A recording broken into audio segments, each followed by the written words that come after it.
Vamos a la palabra de nuestro buen y gran Señor en la mañana de hoy. Antiguo Testamento, Malaquías capítulo 1, en su versículo número 6. Malaquías capítulo 1, versículo 6. Dice la palabra del Señor: el Hijo honra al Padre y el siervo a su Señor. Si pues soy yo Padre, ¿dónde está mi honra? Y si soy Señor, ¿dónde está mi temor? Vamos a dejar hasta ahí. Damos gracias al Señor por su bendita y gloriosa palabra. Queridos hermanos, el propósito de este sermón no es comenzar una serie al respecto del libro de Malaquías. No obstante, no me puedo rehusar a dar una brevísima y sucinta, más que sucinta diría yo, introducción del libro de Malaquías. Este fue el último de los profetas escritores. Este fue el último de los profetas que ejerció su oficio casi 420 años antes del nacimiento de nuestro gran y maravilloso Señor Jesucristo. De ahí entonces ustedes comprenden que esos años entre Malaquías y la revelación del Nuevo Testamento se le conoce como el periodo del gran silencio, de los 400 años de silencio.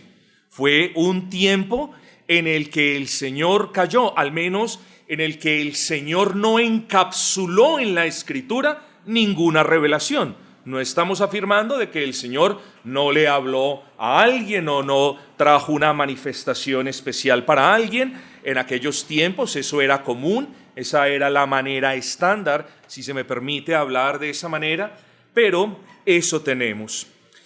Era un pueblo, mis amados, que es reprendido por Malaquías. No solamente el pueblo, sino el pueblo y quienes presidían religiosamente el pueblo.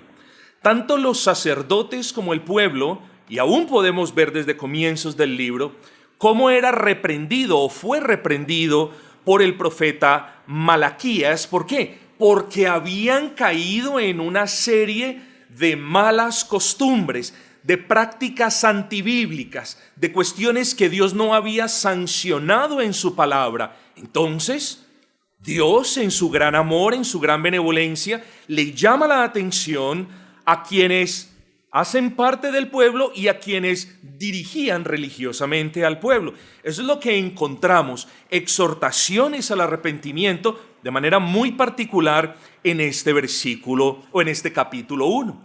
Otra de las cosas que encontramos es el cinismo del pueblo, el cinismo de las personas que están recibiendo la palabra del Señor. Usted lo puede ver en el capítulo, como ellos se preguntan: ¿en qué nos amaste? ¿En qué te estamos deshonrando? Versículo 6. ¿En qué no te llamamos Señor? ¿En qué te deshonramos? Vuelve y repite en el versículo 6. Vemos el cinismo del pueblo. Era un pueblo que no estaba procediendo de manera acorde. Era un pueblo que no estaba procediendo de manera bíblica. Y luego, como si el Señor les hubiera quedado a deber. ¿Cuál es nuestro pecado? Ese es el cinismo del pecador. El cinismo del pecador. El pecador peca, viola la ley del Señor, contradice sus mandamientos y luego dice: ¿pero yo qué hice?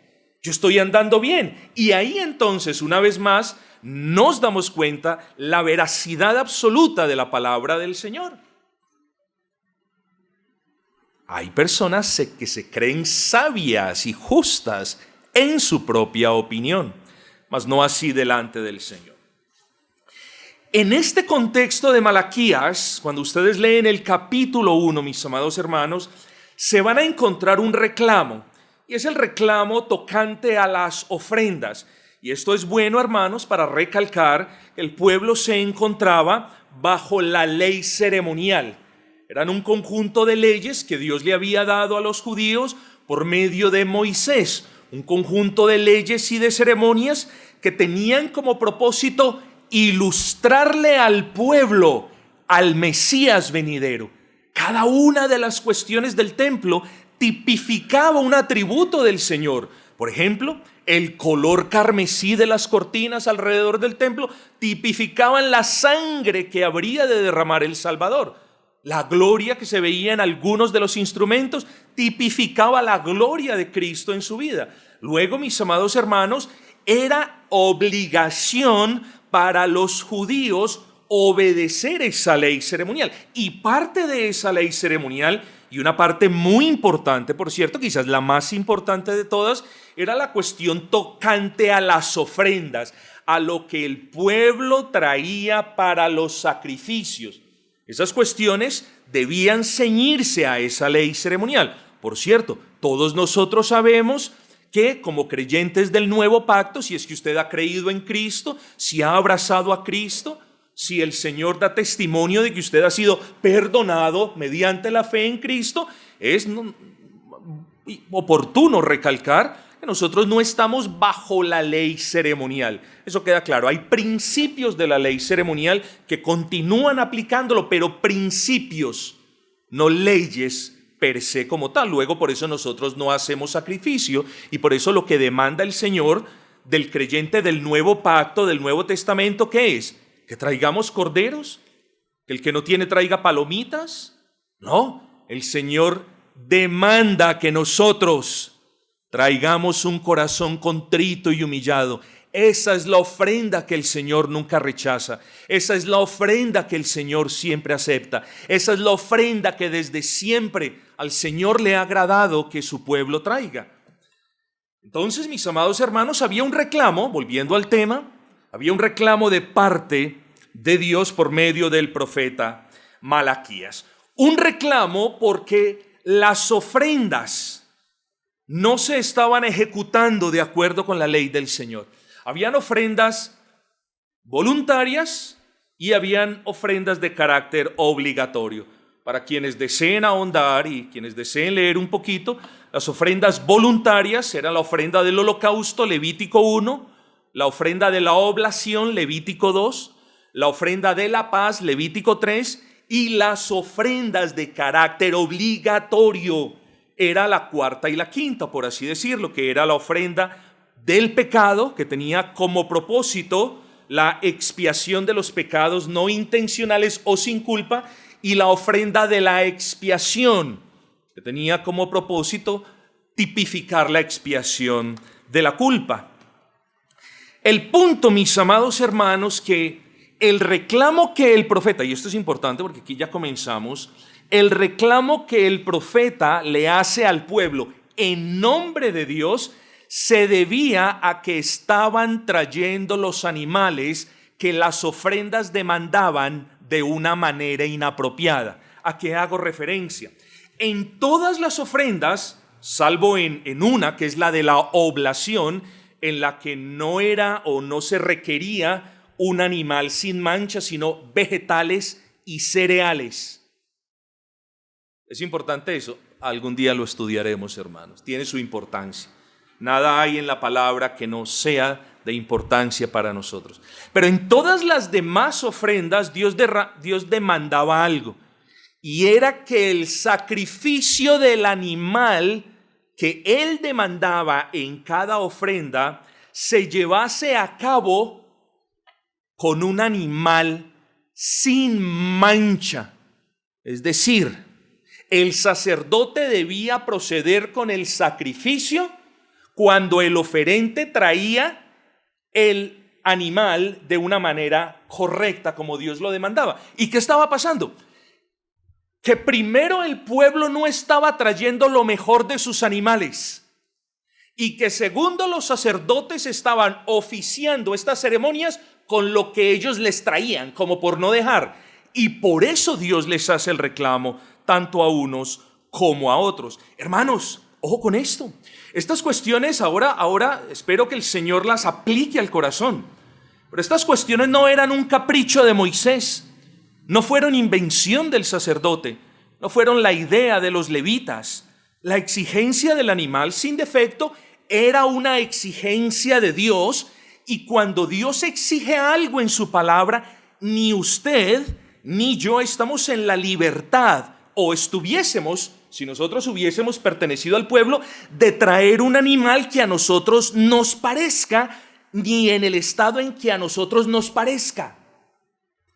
Si Dios estipuló que las ofrendas tenían que tener como materia prima un cordero sin mancha o un buey gordo, así tenían que traerse. Y si eso no estaba, el sacerdote no podía oficiar la ceremonia.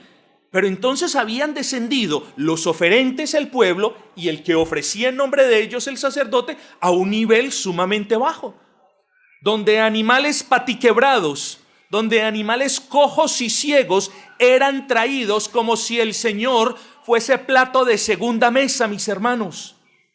Y eso sigue pasando hasta el día de hoy.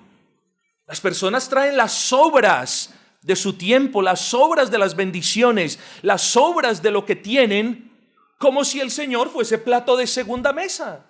Eso sigue sucediendo hasta el día de hoy. Y quizás aquí hay amigos que lo practican hasta el día de hoy. Hoy es día de prestar atención a la palabra, mis amados hermanos. Porque cuando Dios estipula algo, tal y como lo hizo en su ley ceremonial, todos estaban en la obligación de hacer eso, de ofrender un animal sin defecto. Hermanos, porque cuando Dios demanda algo, eso que demanda es lo que se le debe presentar. Y cuando Dios ordena algo, no hay manera, quiero que usted entienda esto, no hay manera de agradarle a Él aparte de cumplir con aquello que se le ordena. Hermanos, no que solamente Colombia, pero este pueblo colombiano, y yo me incluyo ahí porque naturalmente lo soy, este pueblo colombiano es especialista en darse pañitos de agua tibia, haciéndose creer que la obediencia a medias cuenta como la obediencia total. Y eso puede ser verdad en un sistema caído como el nuestro. Bueno, pues si al menos lo hizo, pues yo se lo valgo. No, mis amados hermanos, no podemos caer en el pecado de configurar en nuestras mentes un Dios que se complace con la obediencia a medias. No podemos caer en el pecado de labrar un ídolo al que llamamos Dios y Señor, que se complace con una obediencia a medias. No lo podemos hacer. Y si usted ha hecho eso hasta el día de hoy, debe arrepentirse prontamente, porque ese Dios que acepta la obediencia a medias como una obediencia que le glorifica, no es el Dios de las Sagradas Escrituras. Hermanos, mire lo que estaba haciendo el pueblo. No que los sacerdotes estuviesen presentando lo peor de los animales. Era que estaban adorando a Dios de la manera que Dios no lo había establecido. ¿Sabe cuál era el pecado aún más grande? La malicia de estas personas que dejaban la oveja sana y el buey gordo para ellos, y al Señor le traían los animales defectuosos. Así son muchos profesantes de la fe cristiana hasta el día de hoy. La ley del embudo, lo más para mí, las obras para la iglesia. Tiempo, todo para mí. Lo poquito que me quede, si me queda, para la iglesia. Así hay creyentes el día de hoy también. Y yo me pregunto si usted es uno de esos. En fin, ellos se quedaban con lo mejor del rebaño y a Dios le ofrecían lo demás. Y lo peor de todos, o sea, como si esto no fuese malo, y el Señor lo dice más adelante en los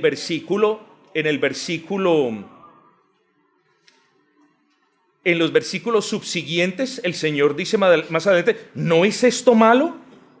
¿Acaso se agradará de ti el príncipe si tú le haces lo mismo? Entonces, si al príncipe, es una pregunta retórica, si al príncipe le traes lo mejor de ti, ¿por qué a mí, que soy el príncipe de príncipes, me das las sobras? Mis amados hermanos, esta gente había perdido el temor por Dios.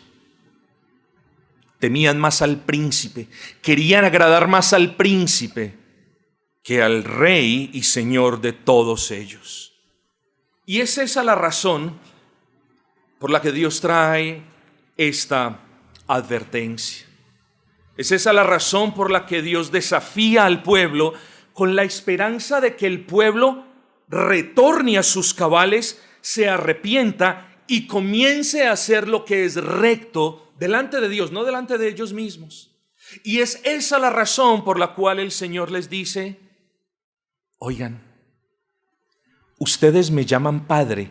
¿Dónde está la honra de ustedes? Ustedes me llaman Señor. ¿Dónde está el temor que ustedes me tienen? Y son preguntas retóricas, hermanos, porque no tenían ni honra para Dios, ni tampoco temían al Señor. Es esa la razón por la que el Señor les hace esas preguntas. Así que, hermanos, ese es el título para el sermón en esta mañana. ¿Quién es Dios para usted? O si usted lo quiere poner de esta manera, ¿es Dios su Padre y su Señor? Con todo lo anterior en mente, estimados hermanos, en nuestro texto base vemos la manera en la que el Señor confronta a quienes creían esta verdad, confesaban esta verdad, pero no vivían las implicaciones de esa verdad. Usted lo puede ver en el versículo 6. Era un pueblo que decía, aquí no está diciendo que dice, pero era un pueblo que decía: oh, Jehová es mi Padre, Jehová es mi Señor. Pero el Señor conoce lo que sus corazones creían y por eso los desafiaba. Si yo soy vuestro Padre, ¿dónde está la honra que aún los hijos le dan a sus padres? Si yo soy el Señor que ustedes dicen que soy, ¿dónde está el temor para conmigo? No lo hay. Y ese es el propósito de este desafío, que el Señor le está hablando a un pueblo que había perdido temor de Él. El Señor se está dirigiendo a los corazones de aquellos que ya habían perdido el temor, que se habían acostumbrado a hacer lo malo. Ahí está el problema. Porque ya es malo que alguien haga lo malo, pero cuando alguien se acostumbra a hacer lo malo, ahí es donde está el problema. Pero bendito nuestro buen Dios, que en su infinito amor y misericordia para con su pueblo trae palabra. De la misma manera como la trajo para Malaquías, también la trae para usted el día de hoy. ¿No cree usted que si Dios le quisiera condenar o quisiera acabar con usted, no lo hubiese podido hacer esta mañana o ayer? Por supuesto que sí, pero le permite que usted escuche este sermón en la mañana de hoy. No solamente para que con ayuda del Espíritu Santo usted se examine, sino que también para con la gracia que compró Cristo en la cruz del Calvario, usted pueda venir arrepentido y pueda dejar atrás el problema que tenía esta gente. ¿Cuál? Repito, que no solamente estaban trayendo lo peor delante del Señor, sino que ya lo habían tomado como manera de vida. Y ahí está el reproche del Señor. ¿Dónde está la honra que ustedes me dicen tener? ¿Dónde está el temor cuando ustedes me llaman Señor? Y eso yo les pregunto a ustedes de igual manera. Porque no hay ninguno aquí quizás que no diga: oh, Jehová es mi Padre. Bueno, si Jehová es su Padre, ¿dónde está la honra que usted le debe? Todos ustedes dicen: oh, el Señor es mi Señor, Jehová es mi Señor, Cristo es mi Señor. ¿Y dónde está usted sujetando su vida al señorío de Cristo? Entienda pues que las personas se acostumbran a decir cosas de manera repetitiva, se acostumbran a adoptar una fraseología cristiana del Dios te bendiga, el Jesucristo es mi Señor, tal y tal cosa, pero no viven de acuerdo a lo que dicen. Hay una disparidad entre lo que sus bocas dicen y lo que sus vidas hacen. Y es necesario, mis amados, que nosotros tengamos en cuenta que es apropiado confesar a Cristo con nuestras bocas y honrarlo con nuestros corazones, pero, ojo con esto, lo que nosotros hacemos al final de cuentas testifica o autentifica la validez de lo que decimos. Lo que dice, alguien lo dice, pero es lo que hace, lo que autentifica lo que decimos. Por eso cuando estas personas decían, tú eres mi Padre y tú eres mi Señor, cuando no era así, y lo sabemos por las preguntas que Dios mismo les hace por medio del profeta, ¿en qué pecado estaban cayendo ellos? En la ley moral hay un pecado, hay un mandamiento, excúsenme, es el tercer mandamiento. No tomarás el nombre de Jehová vuestro Dios en vano. Eso es tomar el nombre de Dios en vano. Tenga cuidado usted en no estar diciendo Jehová es mi Padre y usted no lo honra. Eso es tomar el nombre de Dios en vano.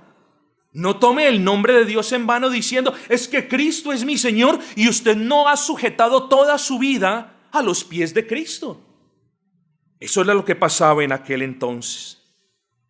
Pero mis amados, quiero que el Señor me permita ser de un poco más de utilidad para cada uno de ustedes, explicando o al menos elaborando brevísimamente esos dos aspectos que el pueblo no le estaba dando a su Dios.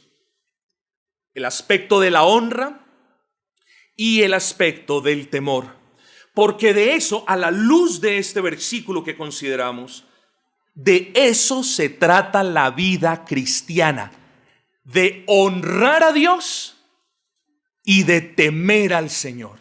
En el contexto de Malaquías, versículo 6, de eso se trata la vida cristiana. Si alguien le pregunta a usted, bueno, en el contexto de Malaquías, ¿cómo me puede usted resumir la vida cristiana?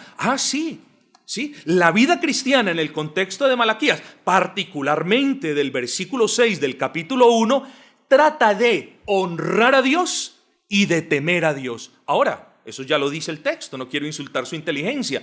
Vamos a ver las implicaciones para que esto sea relevante para ustedes. Honrar al Padre.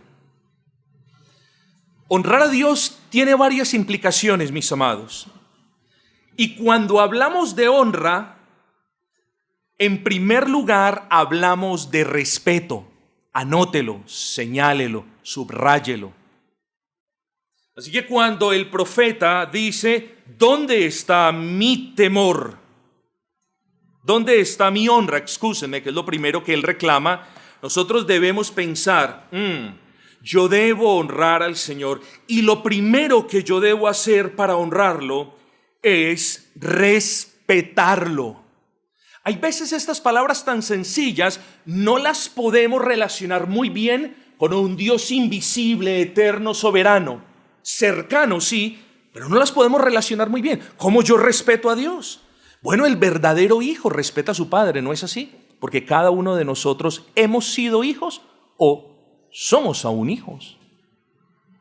Y usted sabe que no hay padre que no demande respeto de su hijo. Y usted sabe también que no hay hijo que no esté en la obligación de respetar a su padre. Luego, ¿cómo respeto a Dios? Porque ya sabemos que respetar es honrar. El verdadero hijo de Dios respeta a Dios de diferentes maneras. Primero, adorándole con reverencia. Respetar a Dios es adorarlo con reverencia. Respetar a Dios no es saltar como cabras de un lado para otro. Respetar a Dios es tener reverencia por el Señor. No está usted en una cantina, ni en una verbena, ni en un circo. Está usted en un local donde se está invocando de manera solemne el nombre de Cristo. Respetar a Dios implica adorar a Dios como Él lo estableció en su palabra. ¿De qué otra manera se puede decir que usted respeta a Dios? Bueno, cuando yo estoy hablando y hay dos de ustedes hablando, eso es falta de respeto. ¿No es así? Nos criaron, nos enseñaron diciendo cuando dos adultos están hablando, silencio, hijo. Bueno, ¿de qué manera usted más respeta a Dios? Prestando atención a sus palabras. Preste atención a la palabra cuando la lee. Preste atención a la palabra cuando la escucha. Es una falta de respeto que usted, no para conmigo, para con Dios, que usted se quede dormido mientras la palabra del Señor está siendo predicada. Es una falta de respeto para con Dios que usted venga, dizque a leer la palabra 3 y se salta 2 versículos y siquiera, ya terminé, voy a ser bendecido, terminé mi capítulo del día. No, es la palabra del Dios Altísimo, mis amados. Respete a Dios respetando su bendita palabra. Tercer lugar, sea reverente cuando usted se acerca a Él en oración. ¿Usted respeta a Dios? Cuando usted observa las normas que Dios estableció para su casa. Yo lo invito a usted a mi casa y usted empieza, no me gusta la pared, no me gusta el adorno, esa mata no debe ir ahí. Hermano, yo me lo aguanto porque para mí eso es una nimiedad. Pero qué falta de respeto, oiga. Es mi casa. Yo la pinto de naranja o de azul y coloco matas o la vuelvo una selva. Es mi casa. Esta es la casa de Dios y solamente Dios ha establecido normas de comportamiento, de adoración, de servicio en su casa. Luego, una manera de mostrar respeto para con nuestro Dios es acatar las normas, reglas, leyes, estatutos, preceptos y principios que Él ha establecido para que nosotros nos comportemos aquí en la casa. Cuando usted viene a la casa de Dios a renegar, ay, pero es que esto, ay, pero es que el pastor, otra vez, otra semana sin batería, usted le está faltando respeto a Dios porque está descontento con las normas que Él estableció en su casa. Entonces, mi amado, cuando usted no le adora con reverencia, cuando usted no presta atención a las palabras, cuando usted no es reverente cuando se acerca a Él, cuando usted no observa o mantiene descontento con las normas de la casa de Dios, usted le está faltando al respeto a Dios y faltándole al respeto a Dios, usted no lo está honrando. Es claro.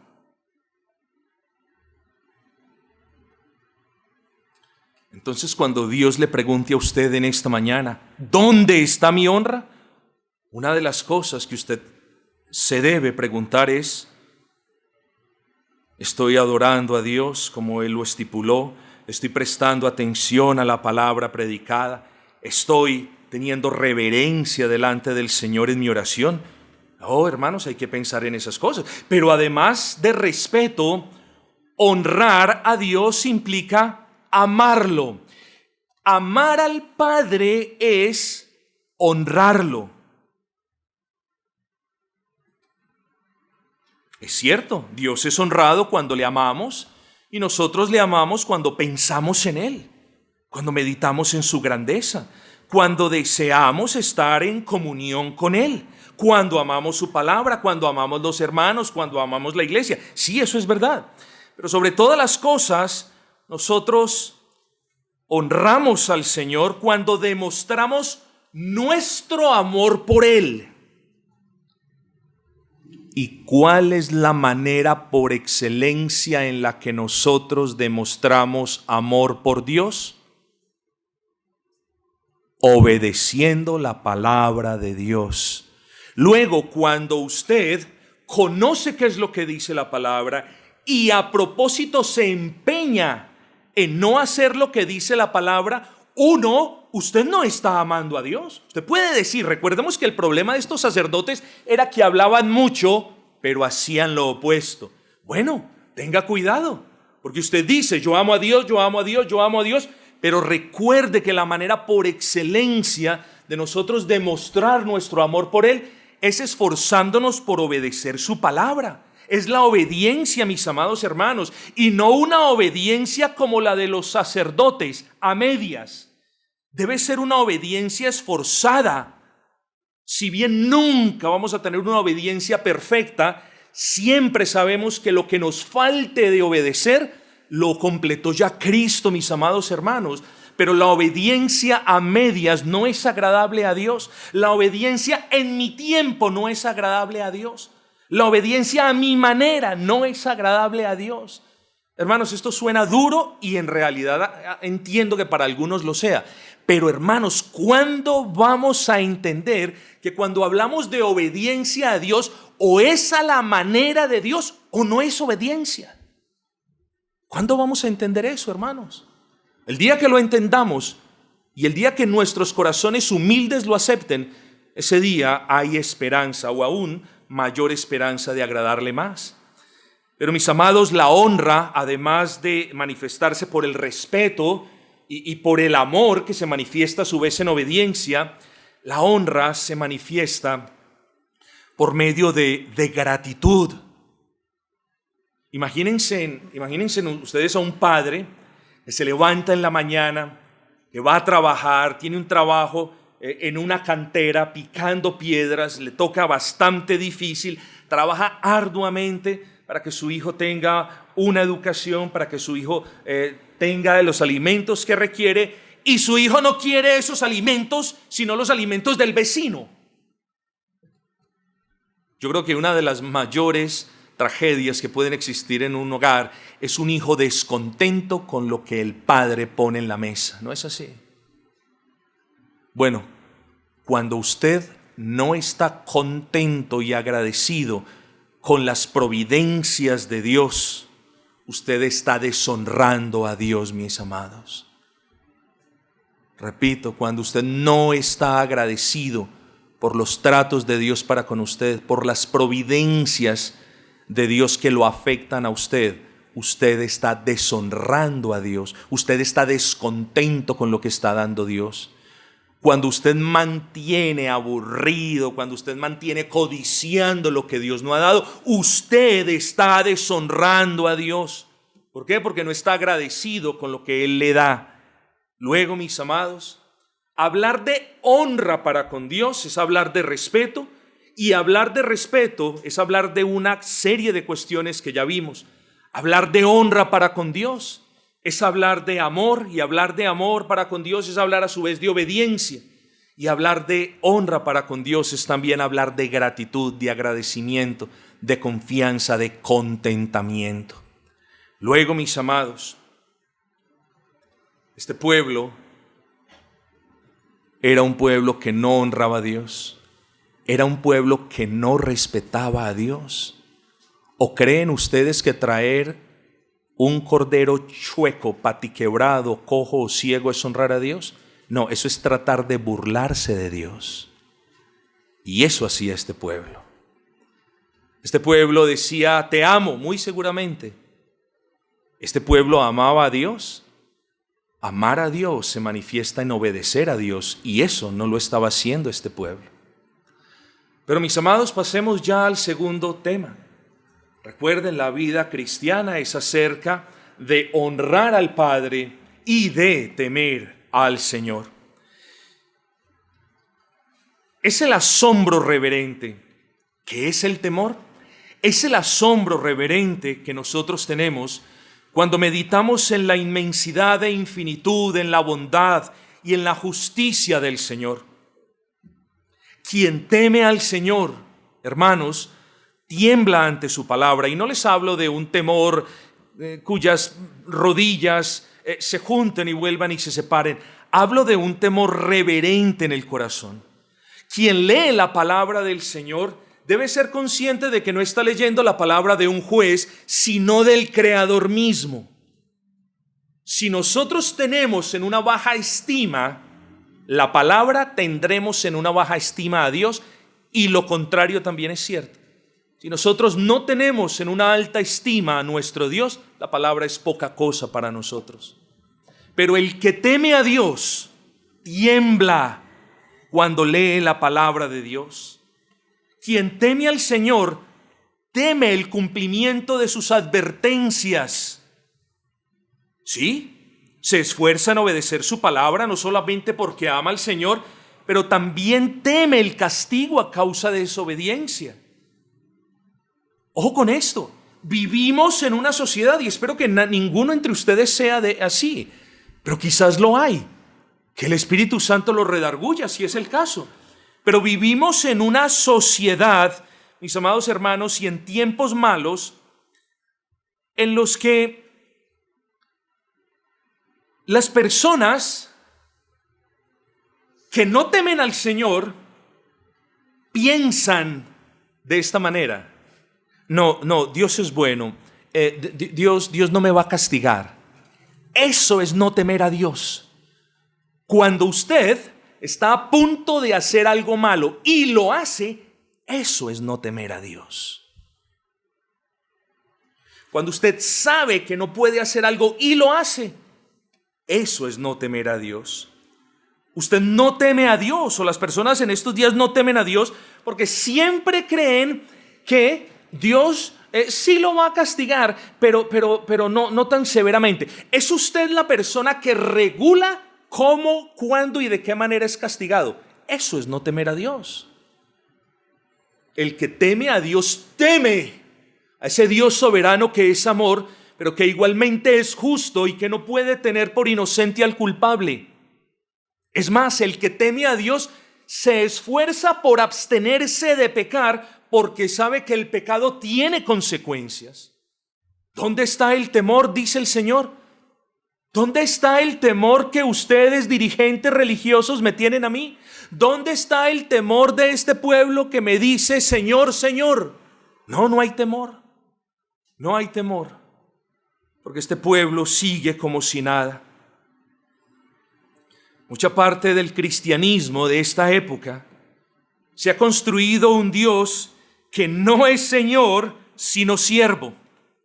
Mucha parte del cristianismo de esta época, mis amados, se ha configurado a un Cristo que es Salvador, pero que no es Señor. A un Cristo que salva, pero no a un Cristo que gobierna sobre su vida. Muchas personas creen que Cristo es el Salvador, pero creen que ellas son los gobernadores de sus vidas. No, el verdadero cristiano entiende que Cristo es tanto su Salvador como su Señor. El verdadero cristiano entiende que solamente hay salvación por Cristo, que fue comprado por Cristo, adquirido por Cristo a precio de sangre, y que por ende ya no es propiedad de él mismo, sino de aquel que lo compró. Un verdadero cristiano entiende que su vida es acerca de sujetar su mente, su corazón, sus deseos, incluso quien es él, incluso su familia, a los pies de Cristo. Eso es tener temor del Señor. Y el temor del Señor, mis amados hermanos, se manifiesta en que el creyente trae las cosas a los pies de Cristo, se sujeta al señorío de Cristo.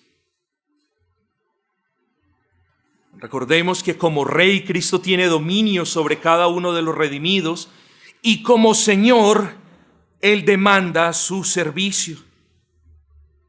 ¿Es usted uno de los que dice, Cristo es mi Señor? Pero quien domina su vida no es Cristo, sino usted. ¿O es usted uno de los que dice, Señor, Señor, pero el Señor de su vida es el pecado? ¿O es usted uno de los que dice, Cristo es mi Señor, pero de honra, nada, de temor, nada, de obediencia, nada, y de servicio, nada?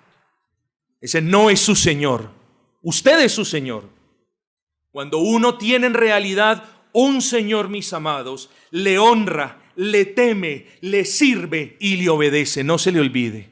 Usted no tiene un Señor de plástico. Usted tiene un Señor que es Rey. Así usted se comporte como Rey, no lo es. El Rey es Cristo. Y le repito, tenemos un Señor a quien le debemos honra, temor, obediencia y servicio. Pero ¿de qué importa todo esto, hermanos?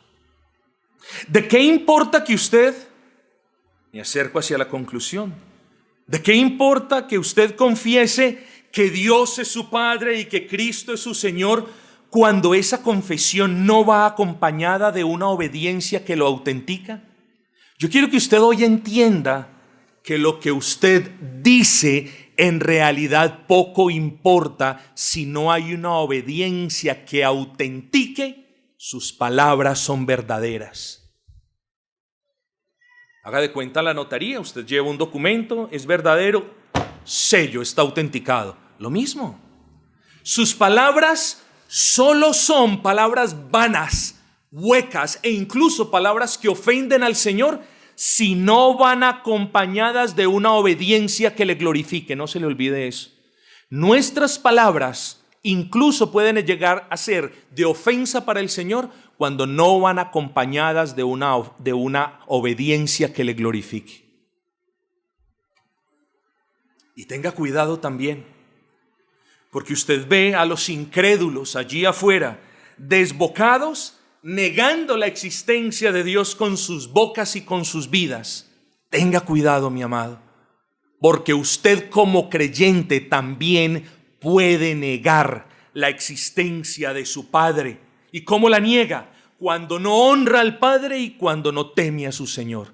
Así también niega. Claro, el negar la existencia del Señor no afecta para nada el ser divino, pero tengamos cuidado en que nuestras vidas no se asemejen a la de los impíos.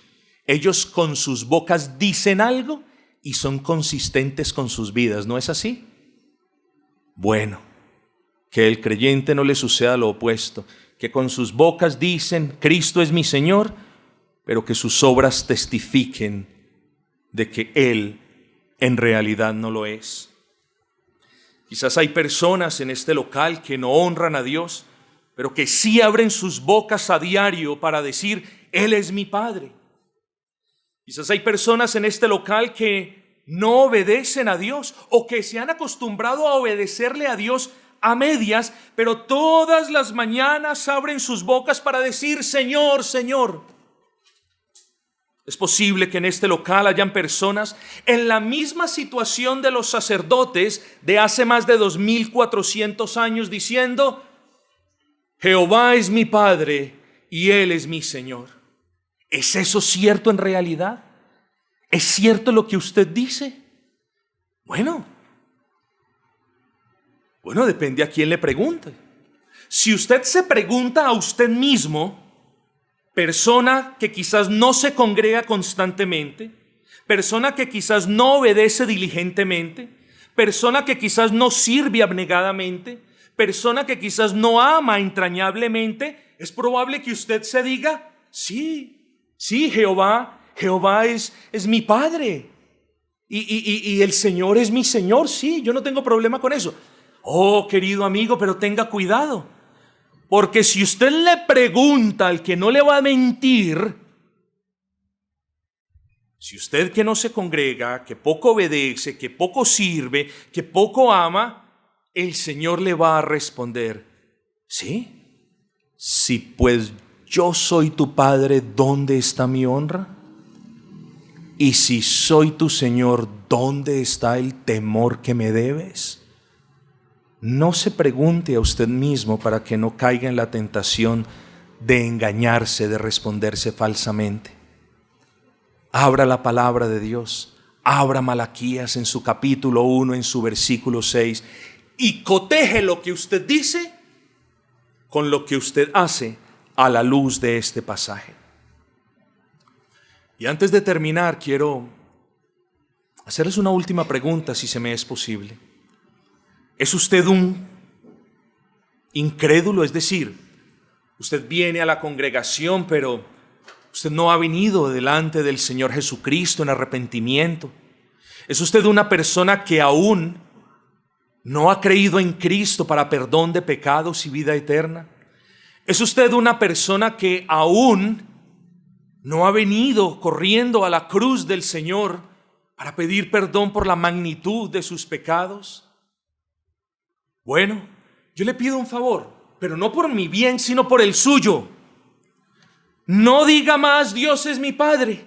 No diga más, Dios es mi Señor. Diga, Dios es mi juez.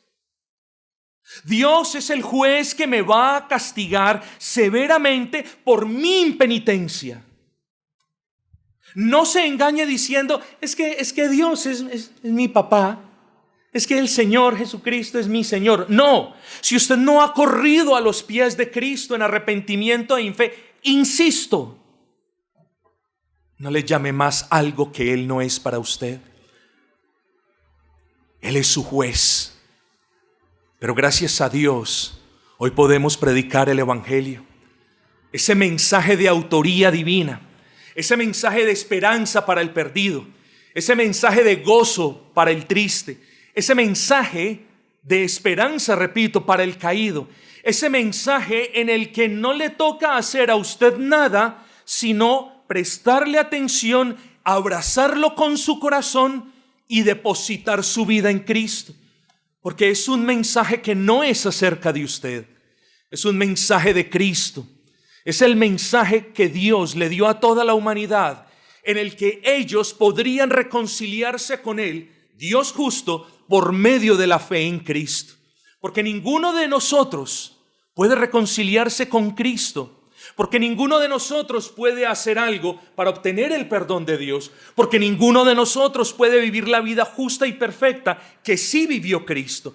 Así que ese mensaje es un mensaje de paz, de reconciliación, de perdón de pecados, de cubrimiento de la culpa, de justificación gratuita. ¿Y qué tengo que hacer? Nada. Solamente creer en Cristo. Creer que Él murió en la cruz del Calvario por sus pecados. Creer que Él derramó su sangre para cubrir la culpa de sus pecados. Creer que tiene usted acceso al Padre de manera ilimitada porque Cristo al morir rasgó el velo. Creer que en Él tiene reconciliación y una nueva vida. Eso tiene que hacer. Si usted no cree en eso, no cree en el Evangelio y no tiene a un Dios que es Padre, tiene a un Dios que es juez. Pero yo no termino aquí. Yo le quiero hacer una pregunta porque sé que aquí hay creyentes. ¿Es usted de verdad un verdadero creyente? ¿Quién es Dios para usted? Bueno, ¿es su Padre? Entonces, compórtese como un verdadero hijo. Hónrelo, respételo. ¿Es Dios su Señor? Entonces compórtese como un verdadero siervo. Tema, obedezca. El verdadero hijo se comporta como verdadero hijo y el verdadero siervo de igual modo. Quiere el Señor que esta sencilla meditación haya calado en el corazón tanto de quienes no creen como de quienes han creído, porque esta meditación, estoy casi convencido, vino con un propósito entre muchos que quizás yo desconozca, y es evitar que quizás algunos de ustedes continúen engañados llamando Padre a Dios cuando no lo es, llamando a Cristo Señor cuando no lo es. Quiere el Señor entonces, por medio de esta sencilla palabra, traernos a una introspección más diligente, traernos a una examinación más contundente y permitir, hermanos, que la próxima vez que nosotros digamos, oh Señor, tú eres mi Padre, oh Señor, tú eres mi Señor, en realidad nos comportemos como hijos y como siervos. Dice la palabra del Señor, si soy tu Padre, atesora estas palabras, ¿dónde está mi honra? Y si soy Señor, ¿dónde está mi temor? Que sea la honra que le damos al Señor, que sea nuestro temor reverente y obediente, lo que en verdad testifique y autentique lo que nosotros decimos al Señor a diario.